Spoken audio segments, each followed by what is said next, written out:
Well, good morning. You're listening to Hope FM. And as you know, early voting is going on now and Election Day next Tuesday. And we've done what we can to help you become an informed voter. We've had some candidate forums and we've got a discussion on the amendments that are on the ballot. And we've got those on our website, WHIF.org, on the elections tab. But I wanted to bring you some more information about making an informed decision. So I have Debbie Wuthnow on the phone with me. She's the president of iVoterGuide, which is a division of American Family Association Action. And she's got a little more information on how to be informed, educated voters. So Debbie, thank you for taking the time to talk with us. Oh, thank you for having me. So tell me a little bit more about the iVoterGuide. Well, iVoterGuide is not like any voter guide you've ever seen. It is a website. So if you go to iVoterGuide.com, and you enter your voting address, it will share with you just the races and candidates that are on your ballot that iVoterGuide covers. And we do research all of the federal candidates, all the statewide and the state legislative candidates in 35 states.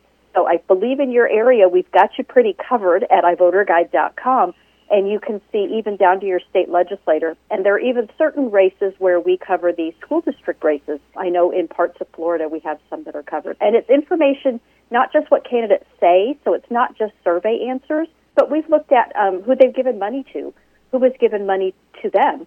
More importantly, if they've ever held office, there are organizations who score them based on how they vote.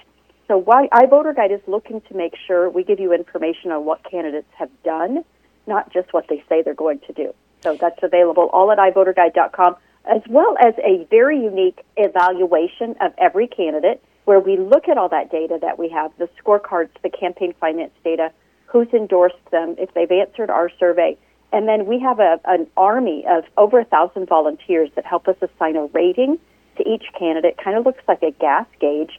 It goes from verified liberal to verified conservative, and we do that on every candidate in a contested race that's on your ballot. So it's a great tool to keep you informed, to get you informed before you go vote. I found it very interesting and informative, but the thing I really appreciated was that you actually listed out the judges that are on the ballot, because for me, and I know for some of the other voters in our community, that's always a really tough decision because we don't know a lot about them.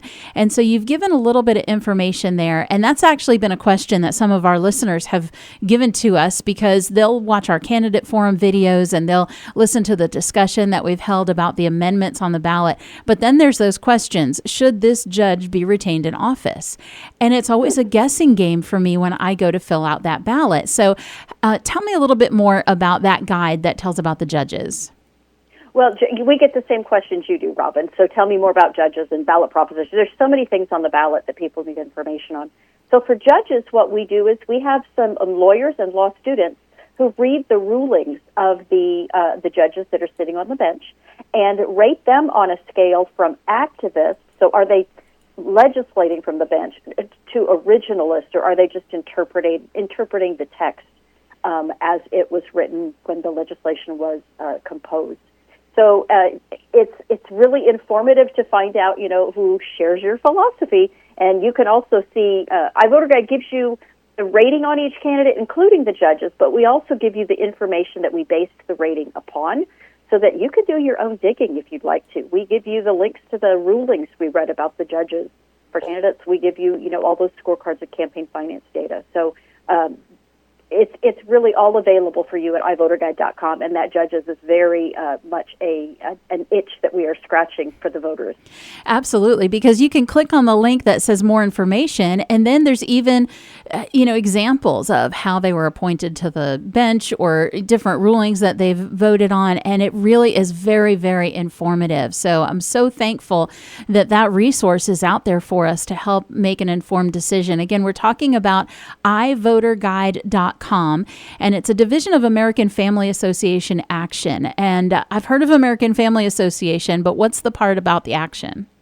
Action is the C4 arm of American Family Association, so it is their legislative and lobbying arm or government affairs arm. And so iVoterGuide was recently brought in under that Action arm because we are a 501c4 organization. We're a Christian nonprofit.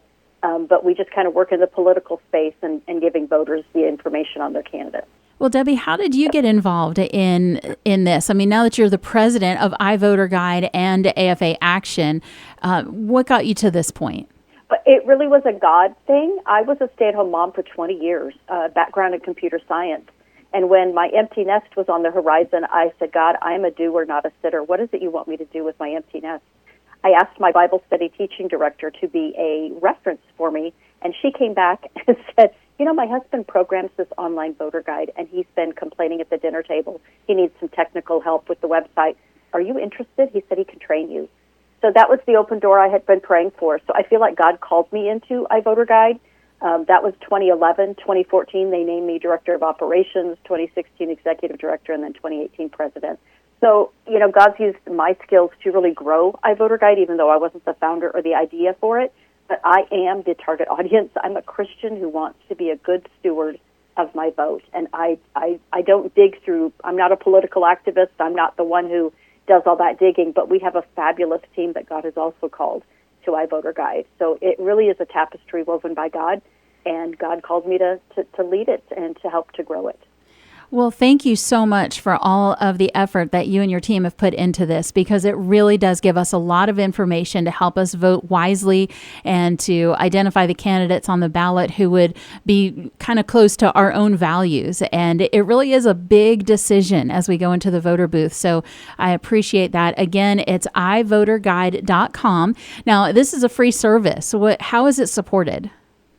It is completely donor-supported. We are a nonprofit, and there are patriots across the country who see value in it, who see, it helps them vote. They want to share it with their family and friends across the nation, which is great because anybody in the United States can go to iVoterGuide.com and get their own personalized ballot.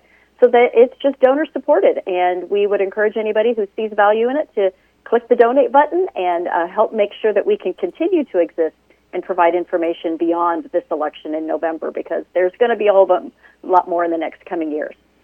Indeed. So thank you so much. Again, we're talking with Debbie Wuthnow of iVoterGuide.com. We have a link to their website on our elections page at WHIF.org. iVoterGuide also has a Facebook and Twitter page, and that way you can keep up with them. But certainly go to it, put your address in there, and take a look at the guide for where you live. This is not only for people in our community, but all over our country. So even though some people are listening from other places or they listen on the app, they can still go to iVoterGuide.com and find the information that's exactly going to be on their ballot. Thank you so much for having me, and I hope everybody goes out there and votes on November 8th if they haven't already, and make your voice